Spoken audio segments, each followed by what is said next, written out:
진짜 문제는 뭐냐면 내가 하나님의 말씀 가운데 사로잡히지 못한 게 문제인 거예요. 그게 문제인 거예요. 우리가 비판하는 이유가 뭘까요? 어떤 사람이 마음에 안 들어서 또한 어떤 상황이 마음에 들지 않기 때문에 비판을 합니다. 그런데 문제는 뭐냐면은 이것이 사람에 그치는 것이 아니라, 이것이 사람에게 환경에 그치는 것이 아니라, 왜 하나님이 나에게 이런 환경을 주셨는가? 왜 하나님이 나에게 이런 사람을 만나게 해주셨는가? 결국은 하나님을 불평하고 하나님에 대해서 비판하는 것으로 그 불이 옮겨붙기 때문에 그렇다는 것입니다. 사랑하는 여러분, 모세까지 낙심했습니다. 모세가 어떤 사람입니까? 이스라엘 백성들이 우상을 만들고 죄를 지을 때 내가 저들을 멸망시키고 너를 통해 새로운 민족을 이루겠다. 그때 하나님 그리하지 마옵소서. 우리 민족을 살려주십시오. 그리고 하나님께서 약속하신 말씀이 있습니까? 말씀이 있지 않습니까? 그 말씀을 가지고 하나님 앞에 간구하고 중보기도 했던 모세가 이제 나도 그만하고 싶습니다. 이제 나도 이 백성을 감당하고 싶지 않습니다. 지금 내 마음도 어렵습니다. 내가 어떻게 저들을 감당할 수 있겠습니까? 라고 모세가 죽기를 간구했다는 거예요. 사랑하는 여러분, 그렇다면 하나님께서는 이것에 대해서 어떻게 역사하시겠습니까?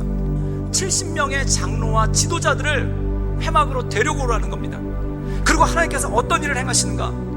모세가 나가서 여호와의 말씀을 백성에게 알리고 백성의 장로 70인을 모아 장막에 둘러 세우매 여호와께서 구름 가운데 강림하사 모세에게 말씀하시고 그에게 임한 영을 70 장로에게도 임하게 하시니 영이 임하신 때에 그들이 예언하다가 다시는 하지 아니하였더라.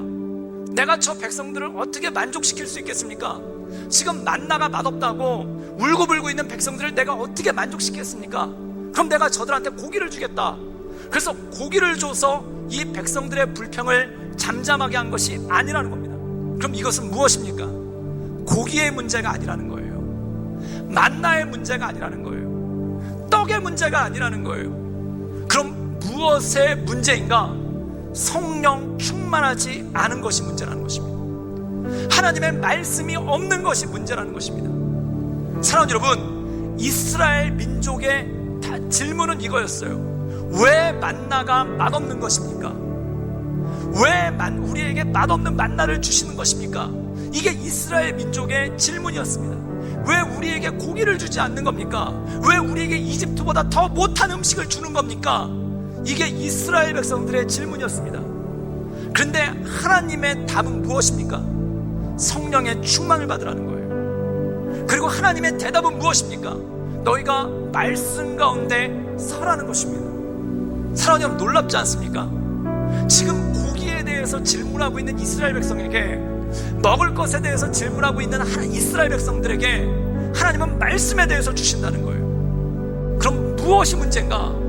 성령 충만하지 않은 게 문제라는 거예요. 사랑하는 여러분, 우리가 교회에서도 해답을 그렇게 찾을 때가 있습니다.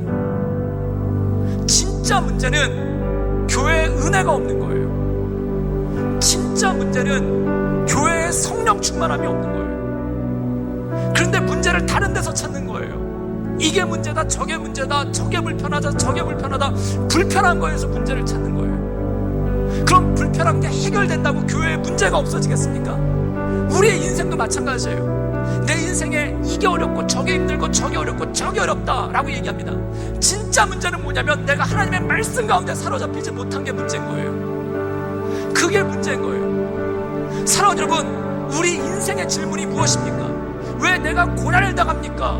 왜 내 인생 가운데 어려움이 있습니까? 이것이 우리의 질문 아닙니까? 욥기에 보면 그 질문이 그대로 나와요. 욥의 친구들이 욥에게 이렇게 질문합니다. 왜 너는 고난을 받는가? 이게 질문이에요. 그런데 욥은 이 질문을 어떻게 바꾸는가? 하나님은 어떤 분이신가? 친구들의 질문은 욥은 왜 고난을 받는가가 질문입니다. 그런데 욥은 하나님께 이렇게 질문합니다. 하나님은 어떤 분이십니까? 사랑하는 여러분, 하나님은 어떤 분이십니까? 전지전능하신 분 아니십니까? 우리를 사랑하시는 분 아니십니까? 못할 일이 전혀 없으신 분 아니십니까? 그 전지전능하신 하나님께서 나를 사랑하시는데 왜 나에게 고난이 있을까요? 그리고 이 고난 가운데 욥이 찾아낸 해답이 이거 아닙니까? 그가 나를 단련하신 후에 내가 순금처럼 나가게 될 것이다. 지금 내한테 고난이 있으나 이 고난 때문에 내가 멸망하는 것이 아니라, 이 고난 때문에 내가 쓰러지는 것이 아니라 내가 순금처럼 정결하게 우뚝 서게 될 것이다. 사랑하는 여러분, 우리에게 진짜 필요한 것은 성령 충만입니다. 우리에게 진짜 필요한 것은 하나님의 말씀입니다. 성령 충만하지 않고 하나님의 말씀이 없으면 세상의 불평이 우리를 잠식해 버릴 것입니다. 우리가 말씀 가운데 서지 않고 성령 충만한 가운데 서지 않으면 세상의 원망이 우리를 잠식해 버릴 것입니다. 그래서 하나님께서 은혜를 주신 이 세상 가운데, 하나님께서 붙들어 주신 세상 가운데 다 좋은데 딱 하나가 문제, 만나가 맛없어서 그것 때문에 울고불고, 그것 때문에 이집트로 돌아가자고 하고, 그것 때문에 하나님을 원망하는 이스라엘 백성과 똑같은 그러한 어리석음을 범할 수밖에 없다는 것이죠. 그것을 이기는 것은 무엇입니까? 성령 충만합니다. 성령 충만할 때 불평에 대해 눈 감게 되고 은혜에 대해 눈뜨게 됩니다. 또한 내 부족한 것에 대해 눈 감게 되고 하나님께 감사하는 것에 눈뜨게 됩니다. 그리고 이 모든 것 가운데 욕과 같이 고백할 수가 있는 것이죠. 나의 갈 길을 오직 그가 하시나니 그가 나를 단련하신 후에는 내가 순금처럼 나갈 것입니다. 이 믿음의 고백이, 이 믿음의 능력이 여러분들 삶 가운데 온전함으로 살아갈 수 있기를 주님의 이름으로 축원합니다.